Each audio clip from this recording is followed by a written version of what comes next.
Seperti air bah, investor asing masih terus masuk ke pasar saham Indonesia. Apakah mereka akan terus masuk dan betah di Bursa Efek Indonesia? Apa yang akan membuat mereka kabur lagi?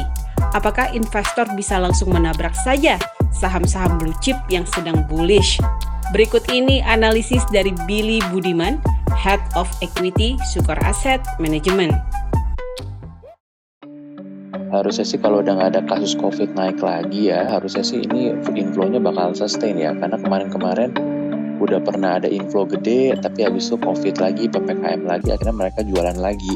Selama ini nggak ada ledakan kasus COVID lagi sih, harusnya sih inflow-nya bakal stay ya. Apalagi kan inflow-nya 2 minggu terakhir ini gedenya di blue chip semua kan, rata-rata kayak net buy di Big Six aja tuh mungkin 10 net foreign buy gitu. Jadi harusnya sih mereka kalau udah beli segini banyak udah suka ya sama Indonesia ya, karena udah ekonominya reopen ya. Makanya kita bilang yang penting kasusnya jangan naik lagi aja sih. Kalau kasus naik lagi, PPKM lagi, wah repot sih. Kalau menurut saya sih yang perlu diwaspadain sih itu liburan Desember ini ya. Kalau sekarang aja bisa dibilang aktivitas sudah rame, terus nanti mungkin Desember jauh lebih rame lagi gitu kan. Nah, virus ini kan bisa dibilang temennya adalah kumpul-kumpul kan, dan musuh dia ya adalah kalau orang berjauhan. Kalau buat saya sih yang penting kematiannya jangan tinggi gitu. Nah, kejadian kayak gitu harusnya market nggak begitu takut, karena buat market ya udah nggak apa-apa ya, anggap aja kayak orang pilek-pilek juga banyak gitu, setiap hari ada, tapi kan nggak meninggal. Kalau kemarin kan horor kan, kasusnya naik, death rate-nya juga tinggi gitu, jadi buat orang itu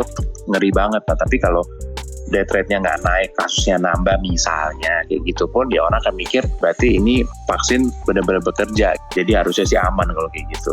Kalau IHSG sih kita masih maintain dari awal tahun sih, kita masih stick di 67 sampai 68 sih.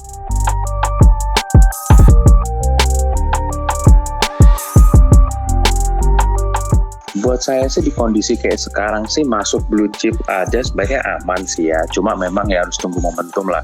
Tunggu dia agak turunan dulu sedikit, karena kan ini kan berapa hari ini kan udah stretch lumayan ya. Dan kalaupun mau koleksi new economy yang orang bilang tech, buat saya sih pilih angkanya tuh udah proven, udah ada story-nya lah. Cuma kalau boleh jujur ngomong, kita kalau jadi Sukor Aset mainly weighted-nya gedenya di old economy sih sama komoditas. Blue chip sih secara valuasi belum mahal, cuma saya lebih ngomong dari segi momentum gitu. Jadi kalau dari valuasi mah semua masih murah lah, book value kayak misalnya BNI aja baru 1 kali, jadi sebenarnya belum mahal lah. Cuma ya balik lagi in terms of momentum aja. In terms of momentum kan ini kan udah naiknya udah ketinggian, jadi ya wajar lah kalau healthy correction. Tapi kalau nanti habis udah koreksi dan orang rasa udah gak ada kasus lonjak lagi, saya rasa sih habis itu naik lagi udah semua. Kalau sektor sih komoditas, buat kita sih komoditas dengan harga sekarang even though turun, misalnya nih kayak batu bara sekarang kan 230, 250.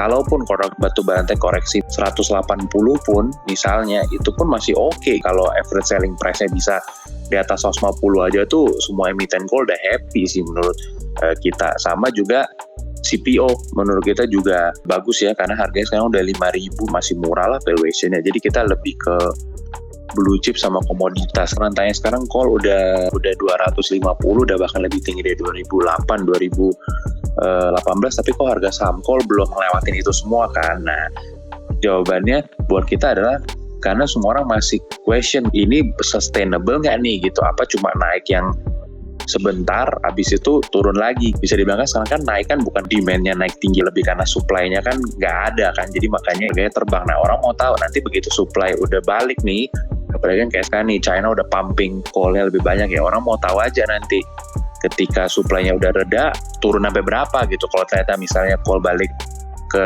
100-120 lagi, ya harga sekarang udah wajar. Tapi kalau ternyata nanti habis supply-nya udah recover pun harganya masih di atas misalnya 150, 180, ini masih ada room lagi untuk naik. CPO juga udah 5.000 kan, logikanya itu ahli LSIF harusnya udah terbang kemana-mana dong harusnya kan. Tapi ya balik lagi, semua orang cuma mau tahu aja ini harganya sustainable apa enggak. Ya kayak tahun kemarin lah minyak sempat minus kan, di bawah 0 kan. Nah tapi kayak itu kan cuma sementara waktu aja kan, abis itu kan balik lagi.